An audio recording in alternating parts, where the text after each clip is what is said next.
Hey guys, how you doing? I just wanted to record a little video today just outlining how I get from absolute silence to a 7 minute track, and polished and mixed and ready to release. So it tends to be a few stages before you get to obviously the polished track. And the first stage that I like to engage with is just creating a simple idea. So what I'll do is I'll lay down a drum track, and I'll add some samples, some loop samples to it, drums, and get a nice groove going.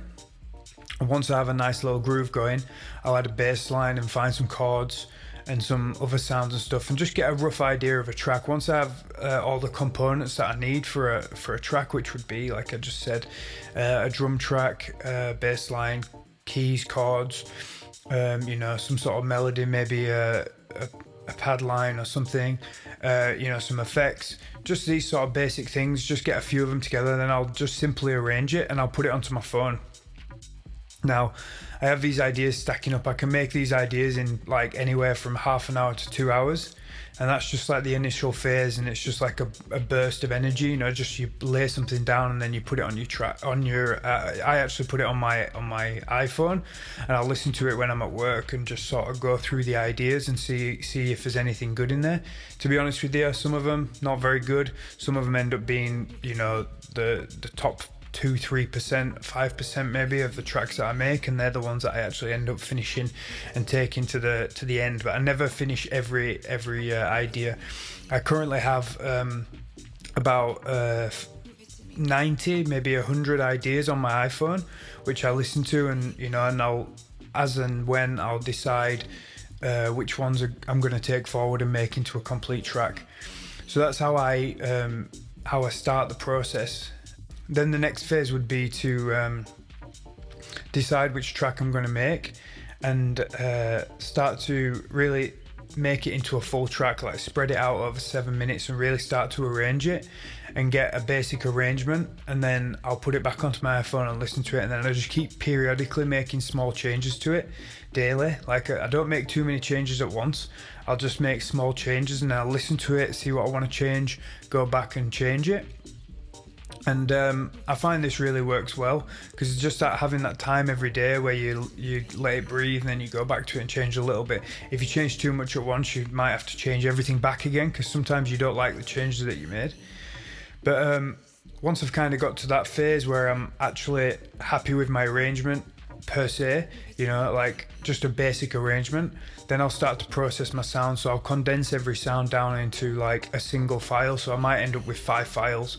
Like basically the ones that I outlined at the beginning, drum track, bass, and then like music. I call it music, but meaning any sort of keys, chords, pads, anything that's kind of like musical. I'll put in a file, all mixed together. And once it's all mixed together and I'm kind of like I've got it, or I might not actually put it in one file, but I might put it in a summing track. But once I've got them all into sort of 5 different easy to deal with places, then I'll start to process them and put some sort of effects on them and stuff. And this is where you really get a thick sound to your production.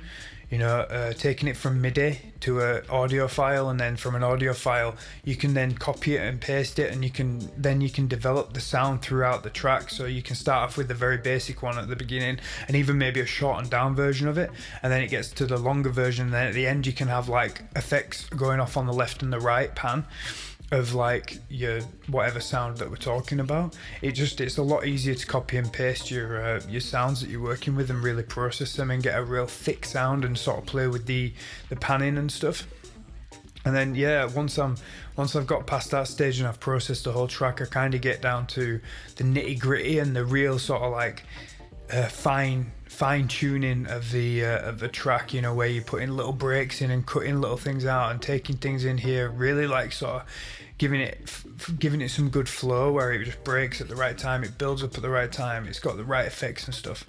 This is obviously a very simplified version of how I do it, but that's how I do it. And then I'll come to the mix down process, and then that's when I really sort of cut out the frequencies, make sure nothing's clashing in the mix, make sure it's all really clear, and then and add a lot of sidechain, so that the kick's pumping. You got to have the kick pumping, and then just make sure everything's out of the way of each other, you know, because sometimes like you can get a build up of frequencies and it just sounds whack. You need to make sure that everything's got its own place in the mix, and then it's time to send it to the mastering engineer, and as long as it comes back sounding good, then you're all good. And that's basically the process that I take to take a track from nothing all the way to a final track. So it can be a long process. It can be sort of like, you know, well, obviously it takes 2 hours, let's say 2 hours maximum to create the idea. But then, like, I can probably finish a track in a week because I have 40 hours to do it. But if I'm working, you know, I find, to be honest, so working on tracks, you know, just a few hours per week can be better because you get that time to break in between, and you really, like, your emotions tend to, sometimes when you're making tracks, you see, or when I'm making tracks anyway, I get really hyped up about something. Just might be a small thing, but I think I overlook certain things in the track that are not perfect.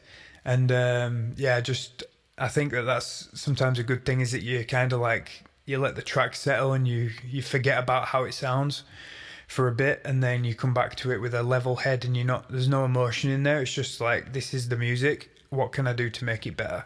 Because sometimes you just, you're buzzing so much with it that you just like, nah, it's amazing, it's perfect. What do I need to do more with it? And it's not finished. But anyway, that's how I make tracks, and I hope that was helpful for you. Smash the like button, give it a share if you think it's worth sharing. I don't know, I'm just sharing a piece of my mind and my working process. So anyway, peace out, check you later.